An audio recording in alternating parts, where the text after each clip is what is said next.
What's the deal with Jonathan Taylor? And why do we love Kenny Pickett and Jordan Love so much coming out of the preseason? It's time to break it down right here and right now as we begin another edition and another week of Locked On Fantasy Football. You are Locked On Fantasy, your daily NFL fantasy podcast.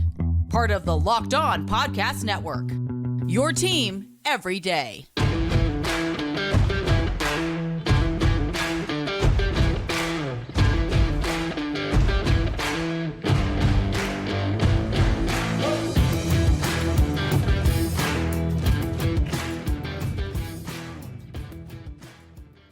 Greetings, everyone, and welcome to another edition of the Locked On Fantasy Football Podcast. As usual, I'm one of your co-hosts, Vinnie Iyer, and I'm not doing this. I'm writing about NFL and fantasy football for sportingnews.com. Hey, I'm Michelle Magdziuk, researcher for NFL Network and fantasy analyst for NFL.com. Yeah, Michelle, we're going to catch people up today on today's show with the preseason news note. So look at the injuries, look at some players that we're higher on after the preseason, some players we're lower on. So a bit of a stock watch here related to injuries, but also looking at performance here in the preseason. We've changed our minds a little bit here, and we'll share how we've done that and what to expect with these injured players. We'll do that on today's show. Before we do that, this episode of Locked On Fantasy Football is brought to you by Gametime, the Gametime app, and Gametime.co. Create an account, use the promo code Locked On NFL for $20 off your first purchase. Last minute tickets, lowest price guaranteed.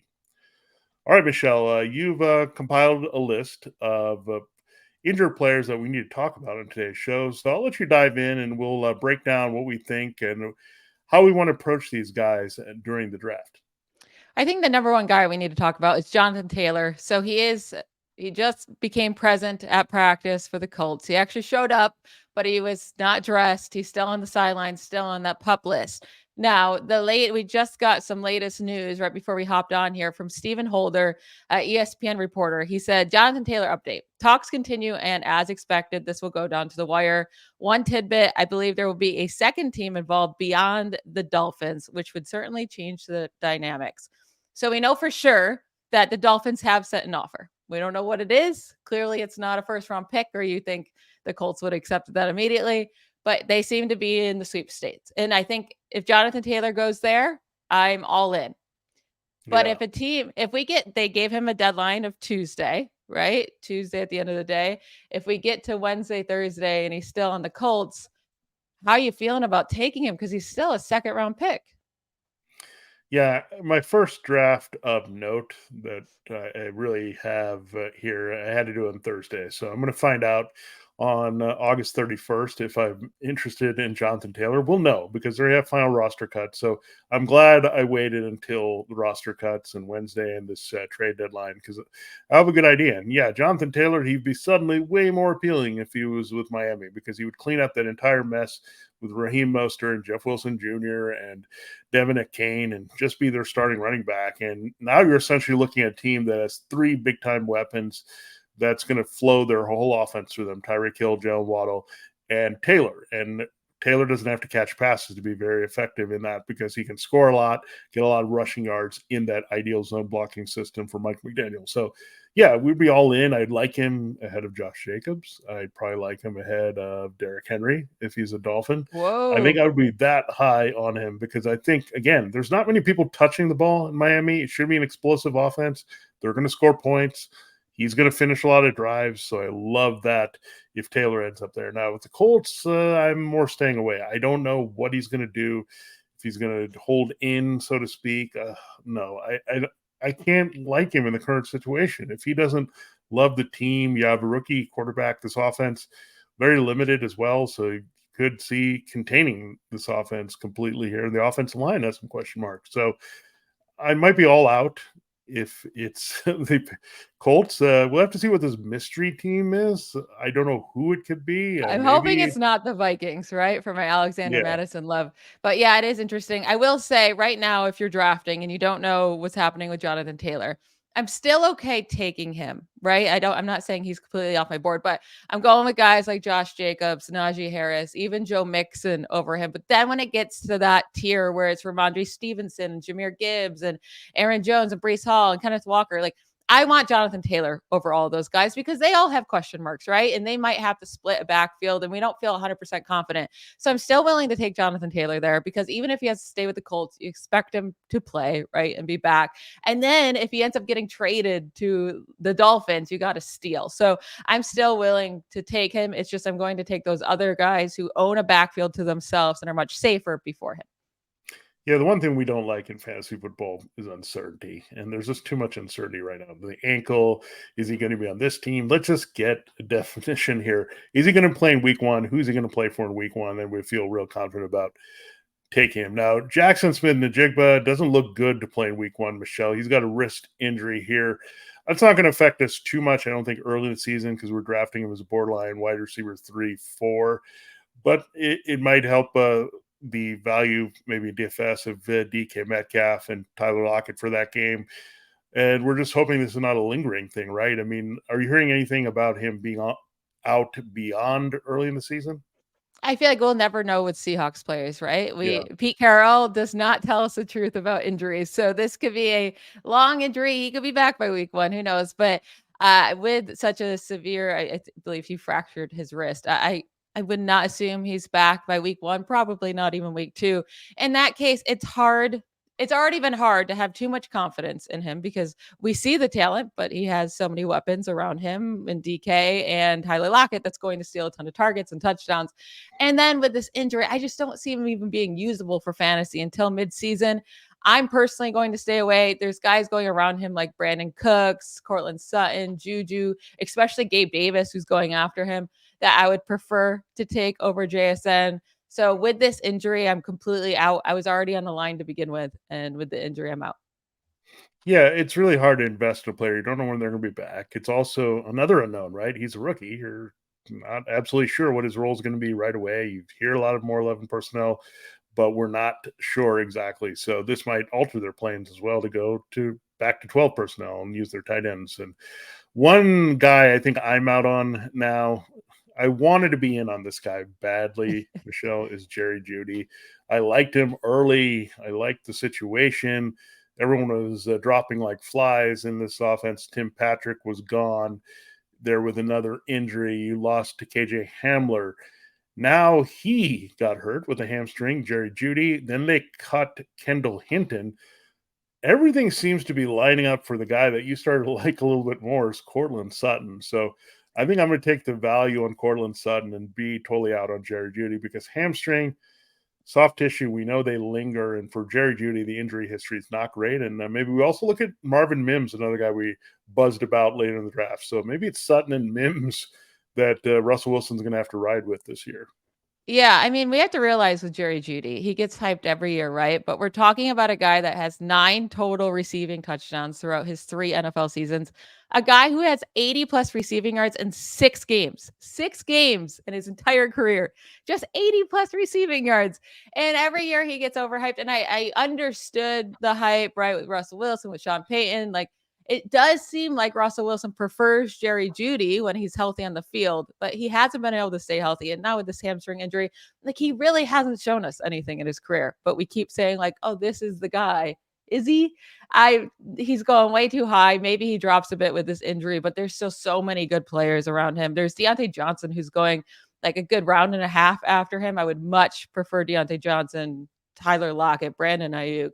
Like, give me anyone going a couple rounds after him, and I still like them over Jeudy. Yeah, I don't mind it because it makes me not be tempted by him. And I can maybe hope for something out of Cortland Sutton at very cheap a price later in the draft. So I like that. Now, we've been talking up Jahan Dotson. His wide receiver mate, Terry McLaurin, has turf toe, and we're not sure how this is going to help him react and get ready here in the practices leading up to week 1 against the Cardinals. So I'm not sure on Terry McLaurin anyway. He's a guy that I'm not necessarily targeting because we've been talking about Jahan Dotson, but something like this can linger, and this would make me like Dotson even more.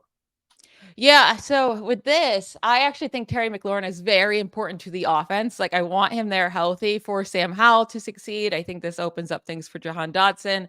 But at the same time, I already thought Dotson and McLaurin were going to get a pretty similar target share. And Dotson was going to get more of the touchdowns. So with Terry McLaurin dealing with this turf toe, that can definitely linger all year long. We've seen a lot of guys struggle with that for a good, that could last till mid-season. I mean, he'll play. Like, I don't think he's going to be out. I think he could even play week one. It's just how efficient is he and how well can he, beat those defenders that he's so talented at doing. But there's other guys that are going after him that are going to get a ton of targets. They already struggle to score touchdowns, just like Terry McLaurin, that you can get rounds later, like a Deontay Johnson or even Chris Godwin's going a round later. Like, I'll just take a shot on those two guys if I just want a really heavy target player that is really talented, but they're never, those wide receiver ones in fantasy.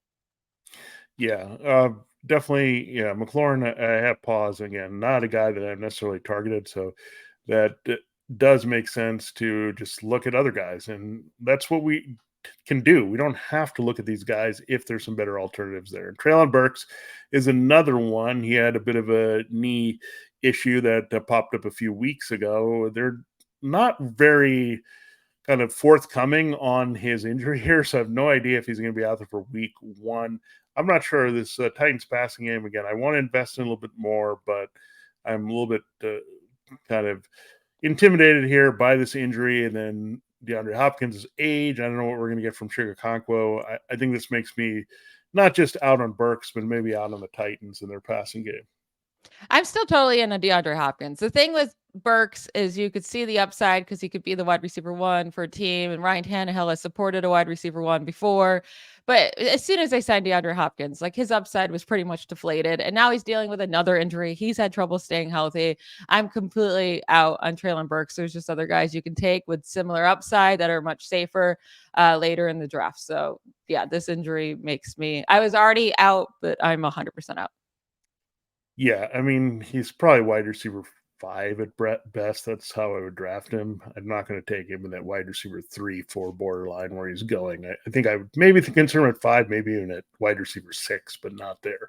Now, Kyler Murray, oh man, this Cardinals team, I think some of the things they're doing makes me say they just want to be done with Kyler Murray, that they're not rushing necessarily to get him back. They're like taking it so casual. They're like, okay, we got Josh Dobbs and Clayton Tune, and if we have to play Colt McCoy, we're okay with that as long as Kyler needs some time. Just let him take his time coming back. The earliest now I'm hearing is week 5, and this is just making us in fantasy. This guy, maybe we're chasing someone from a couple years ago that may never resurface again. His knee issue is going to hurt his running. This new offense doesn't feel fantastic here for Kyler Murray's skill set. I think the Cardinals, look, they're potentially sitting on the number 1 and number 2 overall picks after that deal with the Texans. They want to blow this thing up. I think they'll go after their quarterback and wide receiver together. Caleb Williams, a lot more attractive right now, if I'm the Cardinals, than what Kyler Murray can do in an abbreviated season. Yeah. The thing is, Caleb Williams is saying he might not even come out of the draft. So I don't know if you really tank it all for him, for a guy you don't know. It is scaring me a little bit with the moves they made last week, right? Trading away their starting tackle, Josh Jones, and one of their only good defensive players left on the team, Isaiah Simmons. So that is a little worrisome. But I think they know even if Kyler Murray does come back, they're not going to win much, right? Like, they weren't winning with him last year. So I do think this is a time where they can rebuild, but still want Kyler Murray to be their guy. And there's really no reason to rush him back from injury when you're not going to win many games. So the Cardinals say they still plan to play Kyler Murray as soon as he's healthy and ready to go. And I do think if he's playing, he will be a steal where he's being drafted, right? And the thing is, if he starts on the PUP list, you can draft him one of your last picks, throw him on your IR spot. And I don't think that's terrible, especially if you waited to take your first quarterback. If you're depending on a Jared Goff, Kirk Cousins all year, just throw Kyler Murray on your IR. If he comes back, then you have some upside. I would rather go with Kyler Murray, throw him in my IR, than guys like Mac Jones or Desmond Ridder or CJ Stroud. Like, the guy you're not going to, won't do anything. True. But unless you need a backup, like, I'm not worrying about Kyler Murray. And if I need a backup, I want to go with Sam Howell anyways. I would prefer Sam Howell over Kyler. So I don't see many situations I would grab him, but it's not the worst idea if you can plug him into your IR spot. No, not at all. And Look, there are some quarterbacks we do like there, and we'll get into them in our next segment here. Oh, And I know yeah. there's one in particular that you want to talk about, Michelle. So I'll let you get ready for that here. Yeah, I'm wearing my Steelers t-shirt if you're watching on YouTube. Just for this moment, I'm going to, I've been roll on my boy Kenny Pickett, but I'm going to hype Kenny Pickett and George Pickens up here in just a second. But before we get to that, August is here, and you know what that means. The official start of fantasy football drafting month. Get championship ready for your home league by trying out Best Ball and Underdog Fantasy. All you do is one live snake draft, no waivers, no trades. Underdog set your best lineup every week. It is personally my favorite way to mock draft and prepare for my home leagues, as everyone has a stake in the team that they draft, and you get real, accurate ADP of where players are being drafted. Or if you already finished your draft, you can join some best ball tournaments in order to crave that fantasy football needs prior to the season. You can try it out with Underdog's Best Ball Mania Tournament. The largest fantasy football contest of all time is back and even bigger, with $15 million of total prizes up for grabs, including an absurd $3 million going to the winner. Visit UnderdogFantasy.com or find them in the App Store and sign up with promo code Locked On to get your first deposit doubled up to $100. That's Underdog Fantasy promo code Locked On. All right, it's time. It's time to talk about the players we are higher on than we were prior to the preseason, right? And I feel like I just have to start here because I've been mean to Kenny Pickett, right? I've not been nice to him. And I just want to say I'm getting a little excited to watch him this year. I do think he's going to make a big jump. And the reason that I've been a little bit lower on George Pickens this offseason is because of Kenny Pickett. I was worried about what kind of leap he would make. But we all know Pickens is a great talent, right? He caught 4 of Pickett's 7 passing touchdowns last year. He led rookies with 15.4 yards per reception. He had 19 contested catches. That was third most in the NFL, behind only Justin Jefferson and DK Metcalf. It all came down to, can Kenny Pickett make the jump? And this preseason, he has been perfection. He has had a perfect passer rating, 158.3, over the course of this preseason. The Steelers scored a touchdown on all 5 drives that Pickett played in.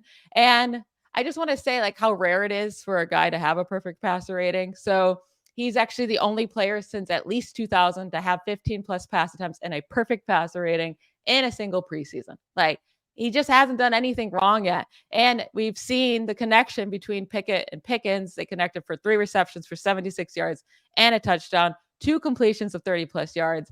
I'm getting really excited to watch these two play. And I think if Kenny Pickett can just make a solid jump, then George Pickens is going to be a great draft pick this year. I don't know how high I am at Pickett in fantasy for a quarterback, but I think overall he will be good and help out Deontay Johnson and George Pickens. Yeah, Michelle, I think I was higher on him in fantasy before you Yeah. were here. So I will back up my guy here because he can do everything. I love the athleticism as well, that he can run and produce that way if needed. And I saw this guy at the other Pittsburgh, and I just saw him just do whatever he needed to make plays. And I like that in a quarterback. I think there's also a very good vibe around him, that he's a leader, he's a little bit determined, he's hardworking. These are very important. And I just look at his body language. He's excited to be out there and wants to play quarterback at a high level. And you see him jumping up and down with George Pickens. And I want that in my fantasy quarterback. And I think you have to start adding up the weapons and look all around. I mean, you have 2 very good starting receivers. You've got some better depth at wide receiver. You have a very good tight end. You have a good pass catching running back. You could say 2 if you throw in Jalen Warren behind Najee Harris. So you've got weapons, you've got your mobility. You're in a division where I think you're going to see some high scoring games, surprisingly. I mean, this was a division that used to be defensive and everybody was grinding, but if you look at the weapons around Deshaun Watson and Joe Burrow and now Lamar Jackson, you could have some high scoring games here. So they're going to have to put up points more than usual. I look at this Steelers team overall. I think they're underrated, and I have them really doing well this season. I won't totally give it away. I'll have my predictions up at Sporting News, but I think this is a team that's going to compete possibly for this division, and I think they return to the playoffs. So when you look at that, it's going to be dependent on Kenny Pickett doing well. He's just not going to be under wraps here. So I think Matt Canada is going to make you feel better, Michelle. He's going to do things that are going to help Kenny Pickett succeed here. He can't do any worse but I think they were a little bit slow, probably their conservative ways of not wanting to get the rookie quarterback out there. I think they realized their mistake in going with Mitchell Trubisky early. It put Pickett a little bit behind. Not this offseason, not this preseason. It's Kenny Pickett season here. So I love the Pickett to Pickens, and I think you might like my selection here. I'm also going with a combination here of Jordan Love and Romeo Doubs. And I love it. Love and Romeo. Get it. This is great. It's going to be something that we fall in love with in fantasy football as well. With Jordan Love, I think there's some of the similar traits to Kenny Pickett. And look, I look at the Steelers and Packers. These are two teams that know what they're doing. If they are drafting a quarterback, identifying a quarterback that fits their system, he's going to fit their system and have success. And again, good offensive line, pretty good young weapons. They're just younger. But you could say Kenny Pickett doesn't have a lot of seasoned guys around him, and the Deontay Johnson is the young veteran. But now you look at this team with Romeo Doubs and Christian Watson, and just looking at Luke Musgrave being a factor, Jaden Reed, young guys, the offensive line's got David Bakhtiari back healthy. So everything's lining up well here for Jordan Love to put up numbers. And again, another thing I'm going to give away. I do like the Packers to be competitive, go after the other North and make the playoffs. So that's going to be tied to Jordan Love, and he has to play statistically pretty well here to get it done. So I love Love, and with Watson, I like him too, but I love the value of Doubs a lot later with his ADP. I think he's just right. I think Jane Reed is just a dart throw you just had late in your draft. I do like that as a late pick. I don't love Christian Watson early pick, but I think the Doubs and Love, Romeo Love, is going to be all over this, and it's going to be I Heart Packers passing game for fantasy football here in 2023. Yeah, I do have the Packers finishing 4th in their division. So I don't think it's going to be a great year for them. But I do really like Romeo Doubs just because of the value. And I do think he can be the wide receiver 1 on this team. And they don't necessarily have to be good. Jordan Love doesn't even necessarily have to be good for Doubs to be a relevant fantasy asset. It's not that I think Love is going to be bad. It's just I don't foresee him putting up big numbers. I don't foresee him running for a lot. I don't foresee him, having even more than 20 passing touchdowns. I think everything around him is just too young. I'm going to give him another year, like give him 1 year to develop, give everyone a year under their belt here because it's just way too young of a team. So I'm with you with Doubs, but not so much with Jordan Love. But the guy, seems like a silly one. I'm going to say my next guy I got higher on. It's Garrett Wilson that's now playing with, ex-Packers Aaron Rodgers. And I was always super high on him. That's not the point.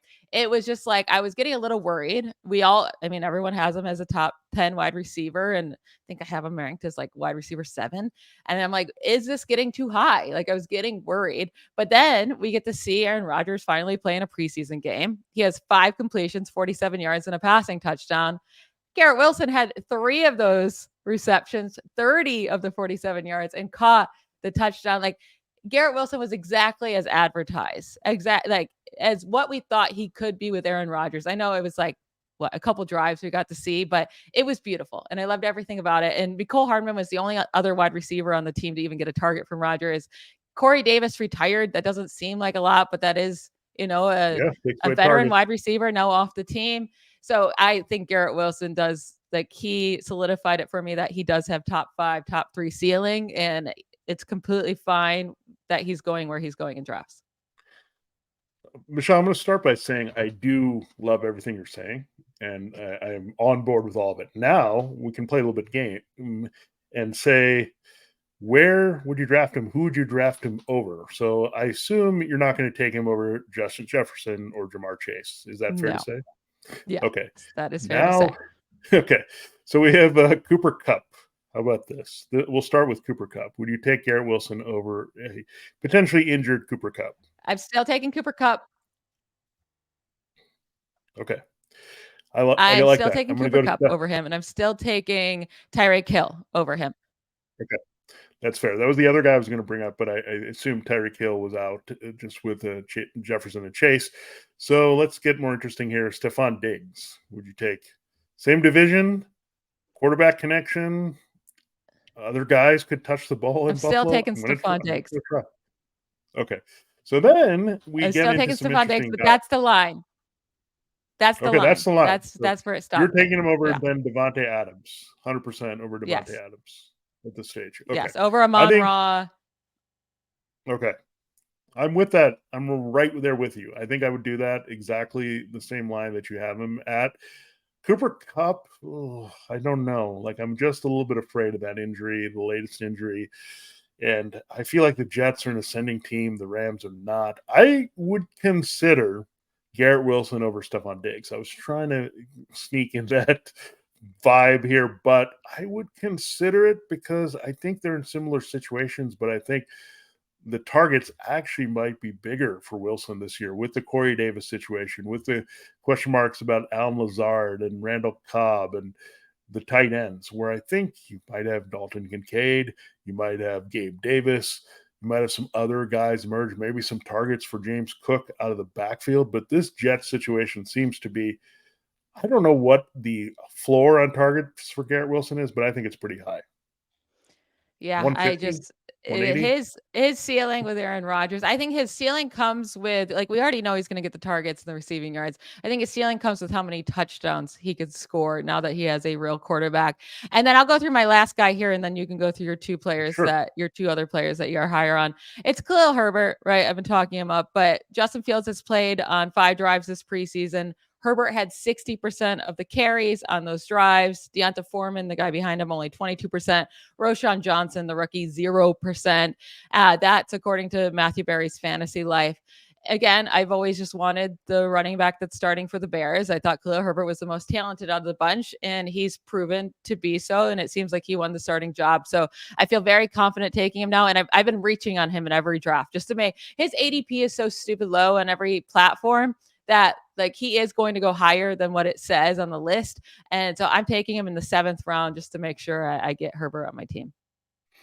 Yeah, I think that's a fair way to target him, unless they are the mystery team on Jonathan Taylor. Then we might be out on Khalil Herbert. That's the only way I think right now that Khalil Herbert could slip any more than that as you're pumping up here. Now, I had Love and Romeo for my first couple of picks here. I'm going with, I don't know. I'm a wordplay guy.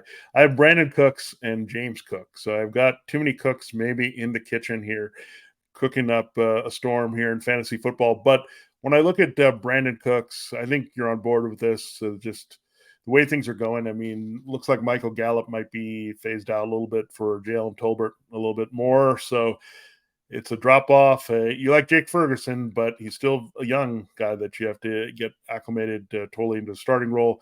Brandon Cooks has been looking great here, and I was not sure what his role was going to be with all these other receivers. Were they going to throw enough? Were they going to be run heavy?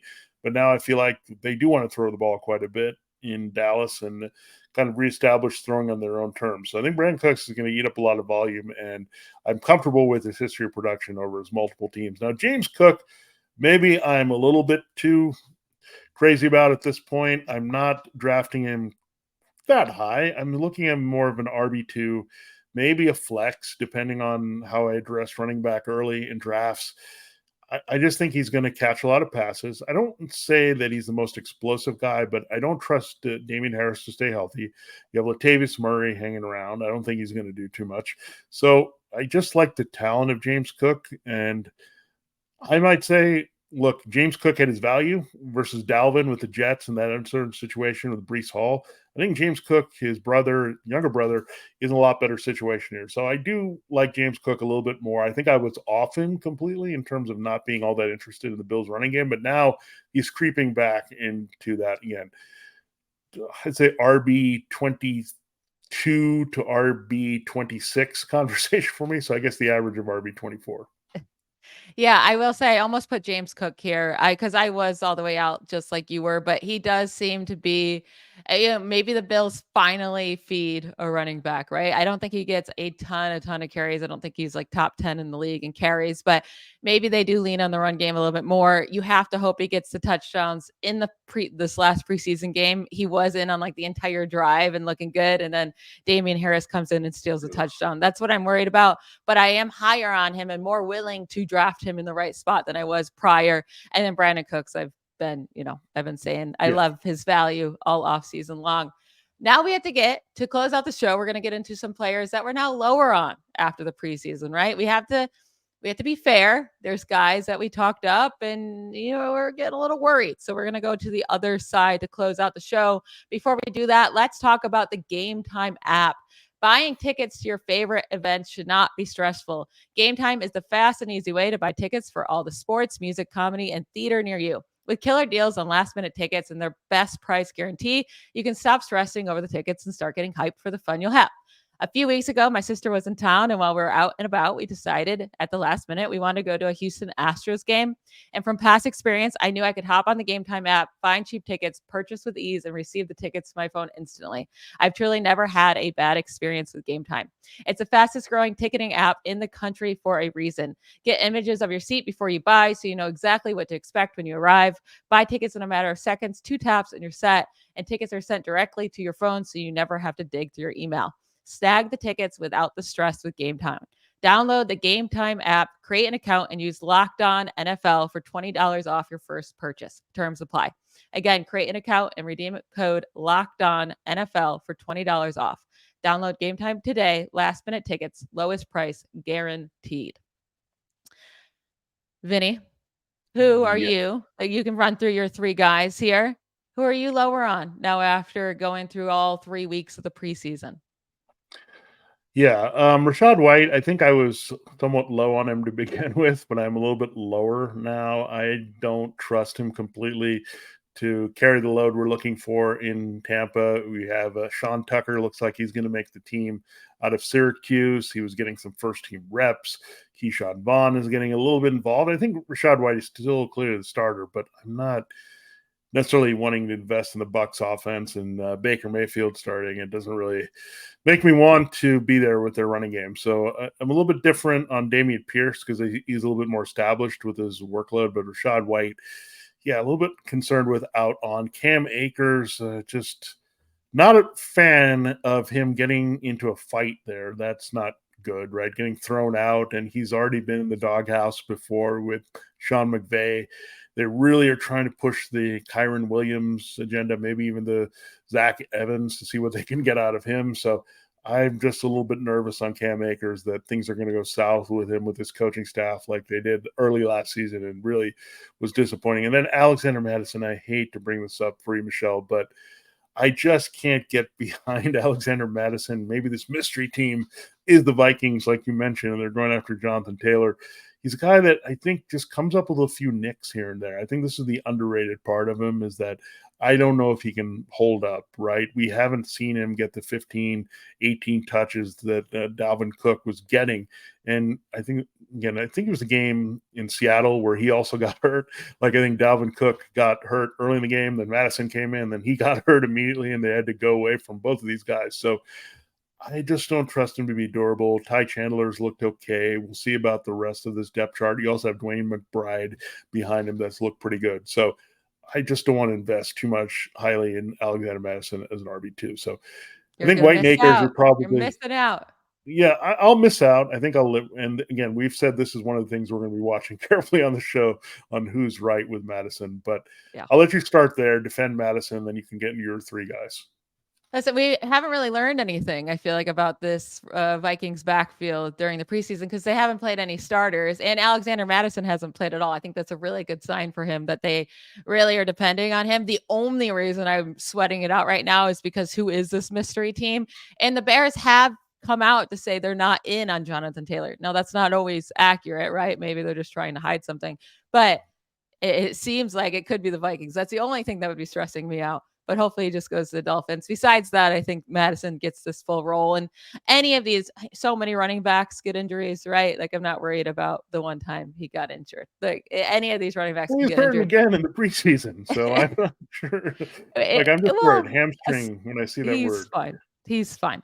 Anyways, I'm going to add 2 more running backs to this list. So, and it's getting to that point where maybe the running backs in the middle of the draft are kind of gross, like they normally are. So maybe you really do need to spend up on at least one of those guys in your draft to feel confident about your running back 1. But the 2 running backs I'm adding to this list are Travis Etienne and Ken Walker. So with Travis Etienne, it seems like, I'm coming onto your side a little bit here with Tank Bigsby. I don't want to, but I mean, all the hype is around Tank Bigsby. 28 carries, 159 rushing yards, 5.7 yards per carry in the preseason.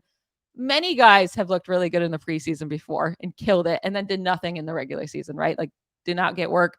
But it seems like the Jaguars are set on making him a part of this offense. While Etienne will be the leader and will get the most touches, I do think Bigsby is going to be an annoying pain in the butt to Etienne managers when it comes to stealing touchdowns and snaps. And I still think Etienne will lead in fantasy points, but it's just going to be too annoying along the way with Bigsby coming in. So I'm getting a little bit lower on him. And then with Kenneth Walker, it's just he's been dealing with an injury the whole offseason, right? Preseason with a groin injury, and he actually has real competition there with him. They spent an early second rounder on Zach Charbonnet, and he's looked really good this preseason. So when you're talking about a guy in Kenneth Walker who is dealing with a groin injury, who's not the best of pass catching backs, who is a smaller guy, and you have Zach Charbonnet there who's looked really good, that can have the goal line work, that can have the receiving work. They're both going to, like, I don't think Walker's going to be just out of this offense. He's going to get tons of carries and he's so explosive. It's going to be way too inconsistent with these two guys just stealing work from each other. And then my last one is tight end Greg Dulcich. I'm not super low on him, but this preseason has scared me off of being like, I was so hyped. It's, calmed my hype down a little bit. So Russell Wilson has played this preseason. He's had 19 pass attempts. 0 of them have gone to Greg Dulcich, but 3 of them did go to Adam Troutman, who I was not expecting to be a thing in this offense this year. But it seems like Adam Troutman is more of that, regular tight end they want to use like as their main guy out there, which is kind of scary. They did come out to say, according to Athletic, there was this report that says Peyton wants to use Dulcich in like a Joker type role this year. And they've been using him all over the field. He's getting a ton of targets in training camp. So if they use him in that way, and they do need targets, right? I mean, now you have Jerry Jeudy and Tim Patrick's out. Like you need guys to target in this offense. But anytime you say you want to use them in the special role, it's like I feel like it never ends up happening, So I'm a little scared off due to Adam Troutman, but I still am willing to take a shot on him late in drafts just for the upside. Yeah, I'll start with Greg Dulcich, and then we'll put these backs that we talked about in a blender and see how we would draft them and see if we're out on anyone, if we want to take them lower. We'll figure that out in a moment. But Greg Dulcich, I'm going to add a little bit of flavor to what you said. I'm looking at a headline about Sean Payton raving about Albert O's catch yesterday or a couple days ago at the end of the preseason. So he's liked Albert O. He likes Adam Troutman. He brought him in, and he brought in Marquez Callaway. He's trying to bring in Traquan Smith right now with a Jerry Jeudy injury. He wants all his guys. He's clearing out Hinton and Hamler, and like Tim Patrick is down, and all these people are leaving. Sean Payton is this. I don't want any of these guys that were here before. This is my concern. I don't think Greg Dulcich started on the right foot with Sean Payton impressing him. So when they say Joker role, I'm a little bit worried. Is it Joker like Taysom Hill? Is that a Joker? What exactly? Not the worst role. Yeah, so I don't know. It does say that they've been targeting him. Us is the question. Like, are we just like, why are we investing in this guy? There's competition at tight end. That there's legitimate competition that Sean Payton likes. So now you have 3 tight ends that you're worried about. It's much like when Noah Fant was there and you had to deal with Albert O. You had Fant being a talent. And he said, he should be better than this. And even in Seattle, you say he should be better than this, but you're not getting it because the coaches insist on using multiple tight ends. It's kind of like the Colts situation, just a little bit more condensed here. So, yeah, I think I'm completely out on Greg Dulcich. Now, Michelle, I know you're going to take Alexander Mattison still, no matter what. Yeah. So let's put the other 4 guys here in a blender here. And Travis Etienne, Kenneth Walker, Rachaad White, Cam Akers. How high you're looking to take these guys and where you feel comfortable them dropping? Yeah, so they all kind of have different costs, right? So if we're looking at costs, then definitely Alexander Mattison. And then I still think I'd be willing to go with, Rachaad White at cost. I'm pretty much out on Travis Etienne and Ken Walker at cost. They're just going too high at this moment. And I do think these rookies take too much work from them. Cam Akers is just sure. I mean, if you like, Yeah. if you want to, but he's not going high either. So it's really just Alexander Madison out of these guys that I really want. And Yeah. if I'm going to take a shot on any other guy at cost, it would be Rachaad White in PPR leagues.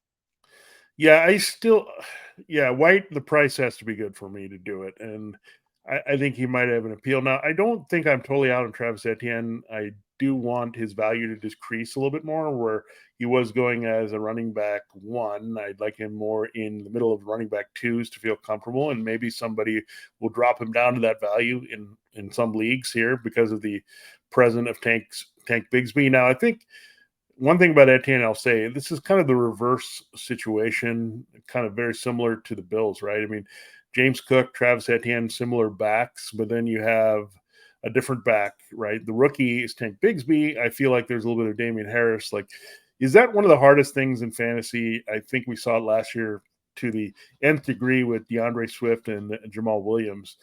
The split where it's like, this guy's going to get the receiving work, and this situation, this guy's going to be the power back, and then you put them all together, you're not getting a lot unless some guy gets 80 catches or some guy gets 10 touchdowns.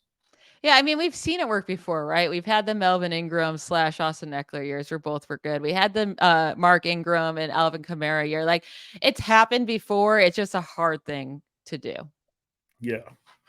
So I'm not sure. I mean, I don't want to deal with that too. Then I got to figure out, then I got to watch the other guy. And you said it a little bit. It's very frustrating to see that happen. It's like when your guy gets all the work and he's excited and he ends up with like 85 yards from scrimmage and he has like 3 or 4 catches to go with that. And then this other guy pops in, steals 2 touchdowns. Like, he did all the work and you just fall in there and do what you need to do. So, I wish it wasn't the case. I wish teams would just say, we're going to keep this guy on the field the whole way. And look, if he's the better player, he's going to be better in the red zone too. So it just teams and coaches that are annoying here. And this is part of why we dropped some players as well on our list. Now, I think I will give my final preseason thought here, Michelle, and then you can do yours. I think I'm very excited about the young quarterbacks. We've talked about them as well. Kenny Pickett, Jordan Love, Sam Howell. I'm targeting pretty much all these guys as a QB2, even if I've got some really good guys. Like if I have Trevor Lawrence, Justin Herbert, even Justin Fields with his injury risk here. I want to get a high upside RB or QB2, I should say, and maybe skip that Daniel Jones, Geno Smith tier that is sitting there. So I think that's what I'm feeling like, is that I'm going to invest in that quarterback late and early and get the guy that I'm looking for with the upside, and then miss that middle. And that's my biggest takeaway right now from the preseason. Yeah, I think mine is these running backs are getting grosser and grosser already. And this happened last year, right? We went through and it was like, man, so many running backs are gross this year. Like, they're just not getting the touches that we normally depend on back in, 3, 4, 5 years ago. So I think in this situation where they keep getting grosser, it looked like there was a lot of depth. It seems like everyone is on board that Justin Jefferson, Jamar Chase should be picks 1 and 2. Like, I haven't been on that. I think if I'm picks 1, 2, 3, 4, like, I want either CMC or Bijan Robinson. I want that top tier running back on my team, because you can get a great wide receiver at the end of the second round. Great. Maybe he's not Justin Jefferson, but he'll be right there. And I just don't think, unless Tony Pollard were to fall all the way to the back of the second, which he hasn't been doing, you're going to have a huge gap between CMC, Bijan, and that guy you get there. So I am all board on taking a running back if you have one of those top picks in the draft. Yeah, that's excellent advice. I agree with you there as well. So some good stuff here really coming out, and we got more draft stuff for you as you build up here Labor Day. I'm sure a lot of you will be wrapping up looking at your league. So we'll have more insight for you on the show. Thanks again for making Locked On Fantasy Football your first listen every day. We're Locked On Fantasy Football, your destination to become the smartest fantasy football player in your league. We're part of Locked On Network, your team every day. For Locked On Fantasy Football, this has been Vinnie Iyer. And I'm Michelle Magdziuk. Bye, y'all.